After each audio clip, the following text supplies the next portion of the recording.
안녕하세요. 유니스 북카페 유니스입니다. 오늘 소개해드릴 책은 인간 사회의 운명을 바꾼 힘, 문명의 생성과 번영의 수수께끼를 밝혀낸 현대의 고작, 제레드 다이아몬드의 총, 균, 쇠입니다. 이 책은 인류 역사가 대륙마다 왜 다르게 전개되었는지에 대해 설명하고 있습니다. 그럼 책 속으로 들어가 보겠습니다. 구독, 좋아요, 알림 설정은 사랑입니다. 왜 인류 역사는 대륙마다 다르게 전개되었는가? 거시적인 질문과 담대한 답. 나를 중세 전쟁사학자에서 인류학자로 바꾼 책이다. 제레드 다이아몬드는 어떻게 과학자가 역사의 큰 질문을 탐구하고 그를 이해하기 쉽게 쓸 수 있는지 보여준다. 내게 사피엔스를 쓸 용기를 주었다. 제레드 다이아몬드의 저작 중 하나만 읽어야 한다면 단연코 총, 균, 쇠이다. 인류 역사를 이해하는데 필요한 초석을 놓았다. 사피엔스의 기원이라 불리는 책. 1998년 퓰리처상 수상. 서울대 도서관 대출 순위 10년간 1위. 문명을 바꾼 세 가지. 무기, 병균, 금속, 총, 균, 쇠. 제러드 메이슨 다이아몬드는 미국의 과학자이자 논픽션 작가이다. 현재 캘리포니아 대학교 로스앤젤레스의 의과대학 생리학, 지리학 교수로 재직 중에 있다. 2021년부터 성균관대학교 학부대학의 석좌 교수로 임명되었다. 이 책을 쓰게 된 계기는 한 친구의 질문으로부터 시작되었다고 한다. 당신네 백인들은 어찌 그리 많은 화물을 만들 수 있습니까? 그런 질문에 대해서 700쪽이 넘는 해답을 내놓은 것이다. 한국은 세계에서 가장 뛰어나게 고안된 문자체계라는 칭송을 받고 있는 것입니다. 인간의 창조성과 한국인의 천재성에 대한 위대한 기념비인 한글. 제레드 다이아몬드의 한국에 대한 각별한 마음이 담긴 글이다. 이 책은 800페이지에 달하는 방대한 양으로 호킹 지수가 낮은 편이었다고 한다. 호킹 지수란 책을 구입한 독자가 실제로 책을 읽었는가를 따져보는 수치이다.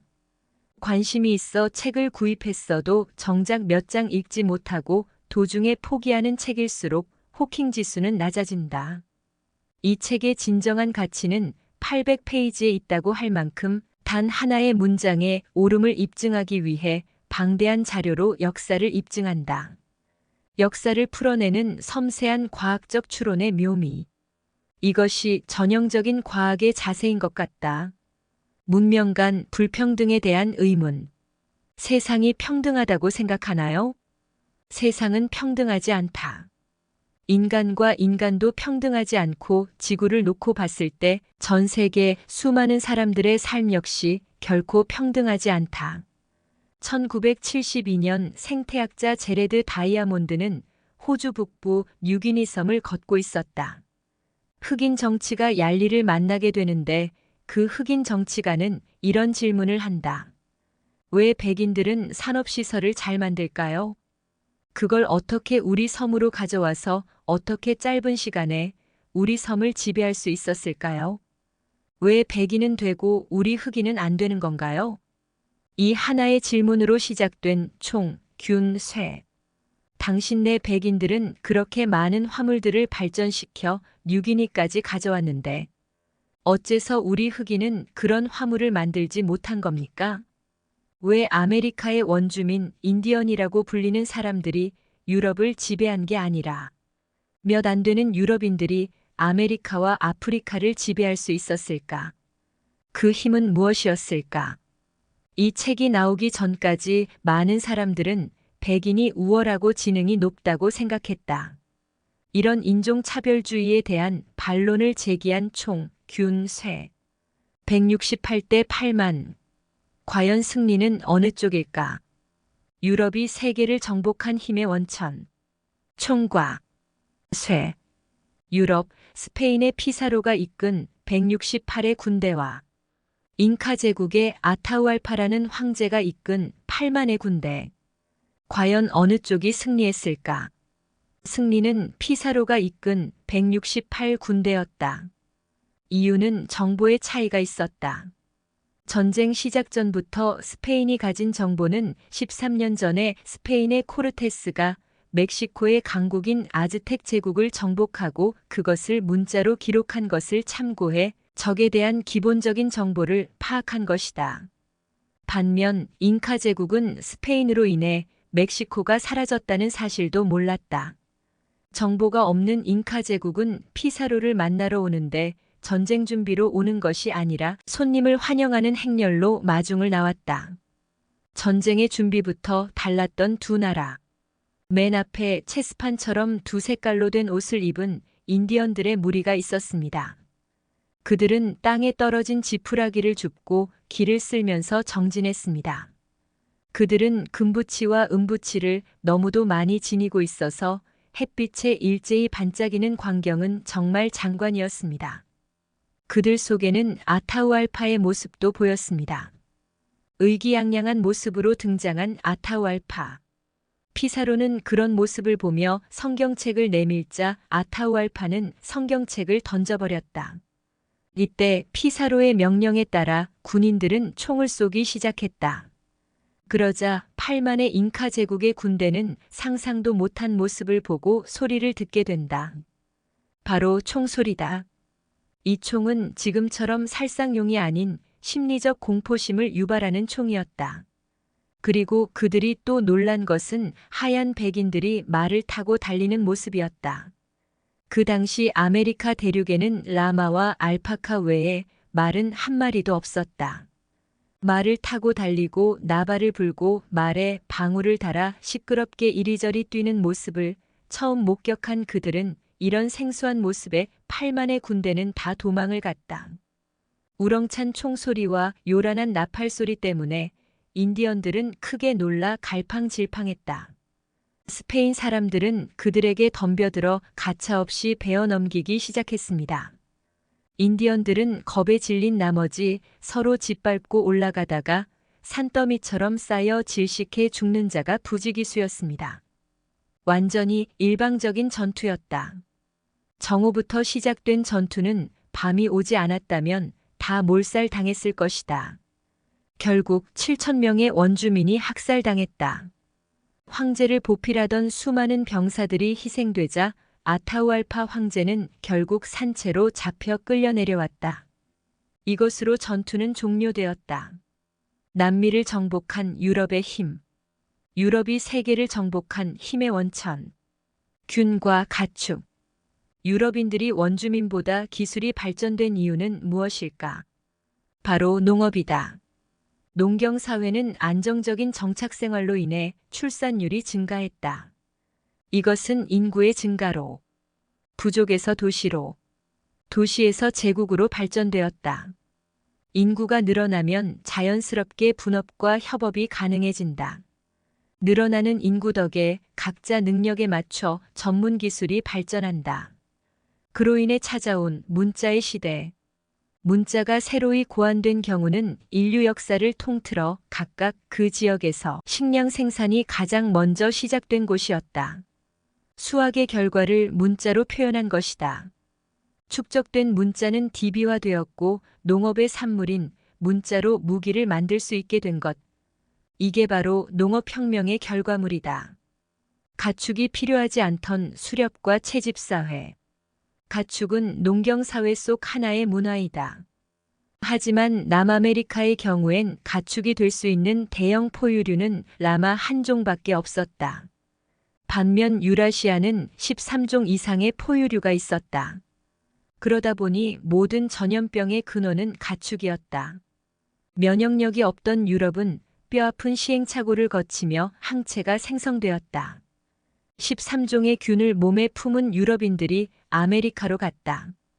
그곳의 원주민들은 한 종의 항체밖에 없었으므로 몰살하게 된다. 동물을 가축화한 사람들은 새로 진화한 병원균에 제일 먼저 희생되었지만 사람들은 곧 새로운 질병에 대하여 상당한 저항력을 진화시켰다. 그렇게 면역성을 지닌 사람들이 그 병원균에 노출된 적이 없었던 사람들과 접촉하게 되면 유행병이 돌기 시작하며 심한 경우 전체 인구의 99%까지 몰살되었다. 아프리카와 아메리카는 농사를 안 지었나? 농사는 지었지만 확산이 되지 않았다. 이유는 환경적 요인 때문이었다. 아프리카와 아메리카 대륙은 세로로 길기 때문에 농업 확산이 안 되었고, 반대로 유라시아는 가로로 길어서 농업이 확산되었다. 위도가 같으면 기후나 식생, 토양이 일치하기 때문이다. 서로 수천 킬로미터나 떨어져 있는 사회들이라도 동일한 위도상에 있어서 그 기후와 낮의 길이가 비슷하기만 하면 농작물이나 가축을 쉽게 주고 받을 수 있다. 그러니 아프리카나 아메리카는 세로 축 때문에 농업이 확산될 수 없다는 주장이다. 결국 유럽인들은 지리적 장점을 가지고 있었다. 유럽인들의 또 다른 행운은 가축화할 다양한 포유류가 많다는 것이다. 반면 가축이 없던 아메리카, 아프리카는 농사를 안 지어서라기보다 가축에 적합한 포유류가 없었다는 점이다. 남북 아메리카의 동물들이 멸종된 결과로 가축화할 만한 야생 후보종 수는 아메리카보다 유라시아에 훨씬 더 많아졌다. 가축의 조건을 묻다.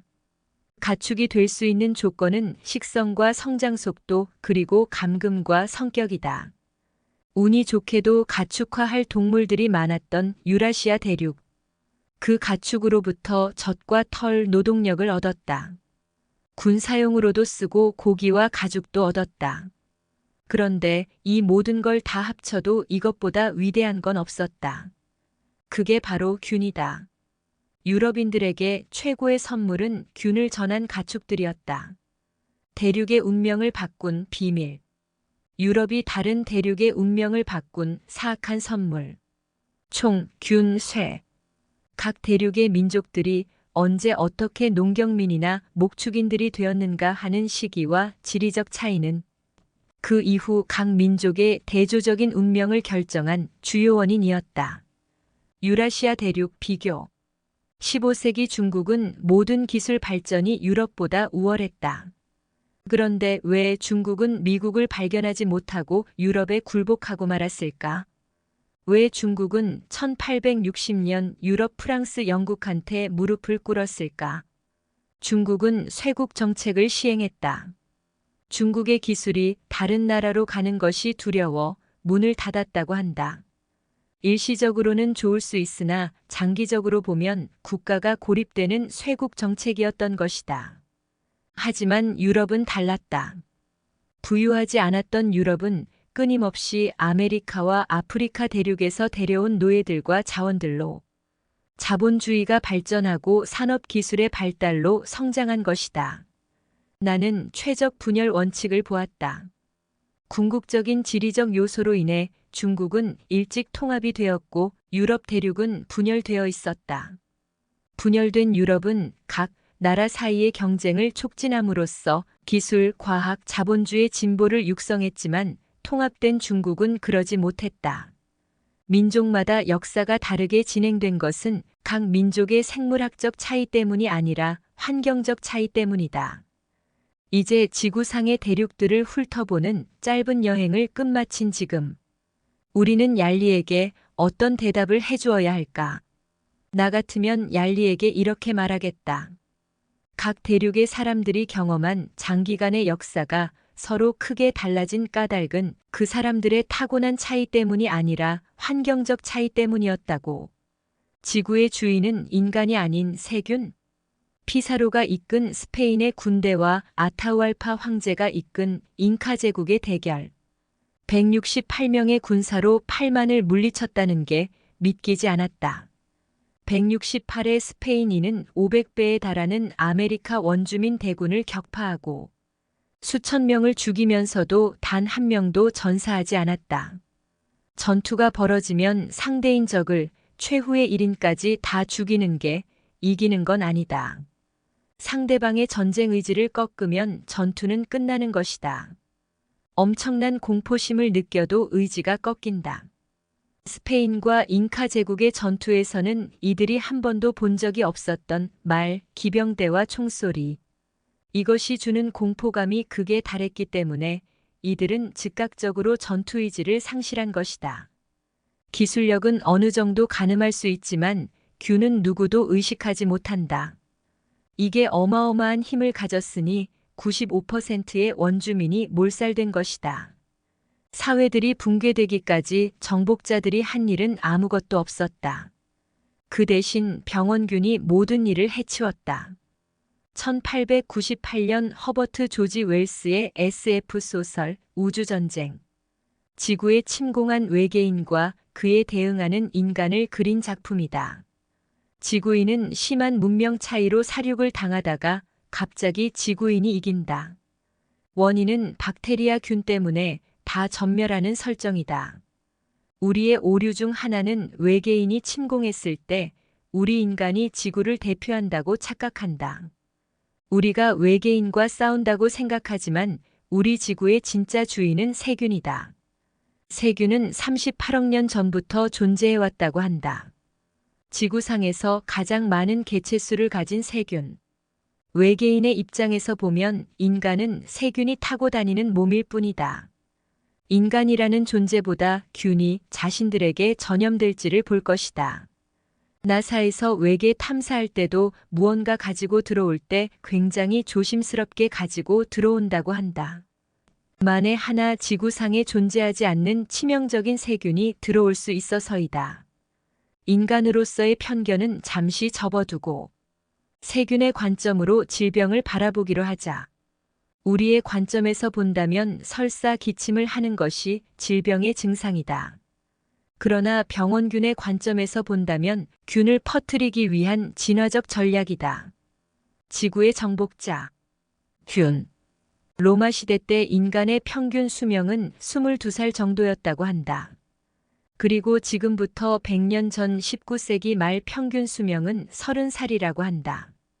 불과 100년 전인데 태어나서 별 문제 없이 살았으면 60, 70까지도 살았다.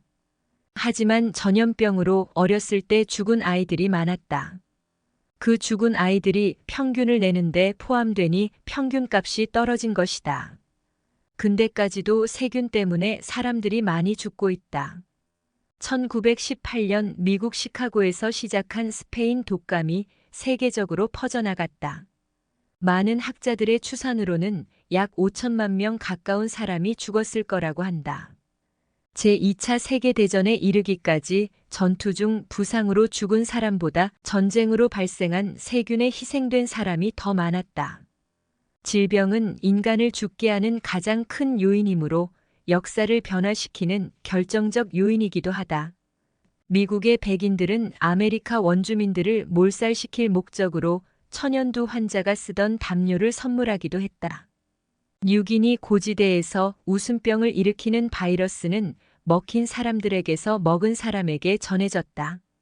즉, 식인 풍습을 통해서 전염된 이 병은 고지대의 엄마들이 죽은 쿠루병 환자를 요리하기 위해 막 잘라낸 머리꼬를 아이들이 만지작거리다가 그 손가락을 빨았을 때 전염된 것이다. 이것은 실화이다. 전염력을 가진 포리온 단백질. 이것은 광우병을 일으키는 전염력을 가진 단백질이다. 식인 풍습이 없어지면서 쿠루병은 없어졌다. 우리 피부에 살고 있는 세균은 몇 종이나 될까? 자그마치 1000종이 넘는다고 한다. 세수를 해도 균이 있으며 심지어 그 세균이 없으면 피부가 푸석해진다고 한다. 외계인이 현미경으로 인간을 보면 하나의 개체라기보다는 세균 덩어리일 것이다. 서로 충돌도 하고 협력을 하면서 유지하고 있는 아주 아슬아슬한 개체이다. 균이 정복되지 않는 이유. 균이 정복되지 않는 이유는 균도 진화하기 때문이다. 인간이 진화하는 만큼 균도 진화하며 공생한다는 생각으로 어떻게 피해를 덜 입을까 고민하는 것이 최선이다. 일부 영리한 세균들은 인간의 면역성에 굴복하지 않는다. 어떤 세균은 우리의 항체가 인식하는 세균의 분자 구조를 변화시키는 속임수를 쓴다. 인간과 병원체들은 진화적 경쟁 관계 속에서 서로 옴짝달싹 못하게 되어 있다. 패배의 대가는 어느 한쪽의 죽음이며 자연 선택이 심판을 맞고 있다. 인류 발전에 도움을 준 무기들. 기술은 무기와 운송이라는 형태로 일부 민족이 영토를 확장하고 정복하는 직접적인 수단이다. 그렇기 때문에 기술은 역사에 있어서 가장 광범위한 경향의 주된 원인이 되었다. 무기라고 하면 전쟁, 학살 등 부정적인 이미지가 강하다. 하지만 무기가 인류 발전에 도움을 준 사례도 있다고 한다. 과학기술이 전쟁을 통해 발전하는 것은 사실이다. 무기로 사용되는 것이 일상생활용품이 된 경우도 있다. 적군인 독일군의 항공기 출현을 미리 탐지하는 영국의 레이더 기술은 전자레인지에 쓰였다고 한다. 심지어 책도 있다. 제목이 섹스, 폭탄, 그리고 햄버거. 이것은 현대 과학기술의 역사를 살핀 책이다.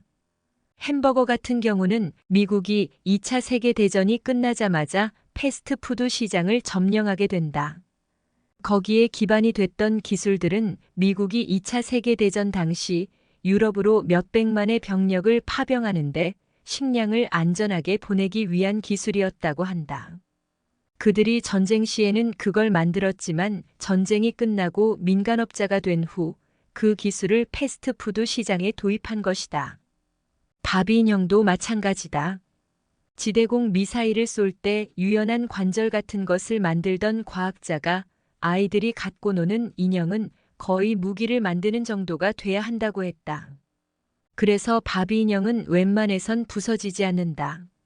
당장은 무기를 만드는 거지만 언젠가는 실생활에 적용될 수도 있다는 수많은 예이다. 전쟁은 무기를 발달시키고 무기는 인류의 발전을 가져온다. 새로이 대두된 가장 무서운 무기. 데이터베이스. 균은 정복할 수 없지만 데이터베이스를 기반으로 하면 충분히 예방이 가능하다. 구글의 10년 전 기술에 이런 게 있다고 한다. 독감이 발생하면 그 확산 경로를 알 수 있다. 바로 검색어이다.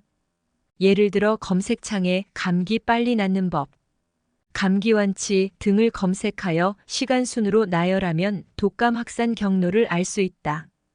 이게 바로 데이터베이스다.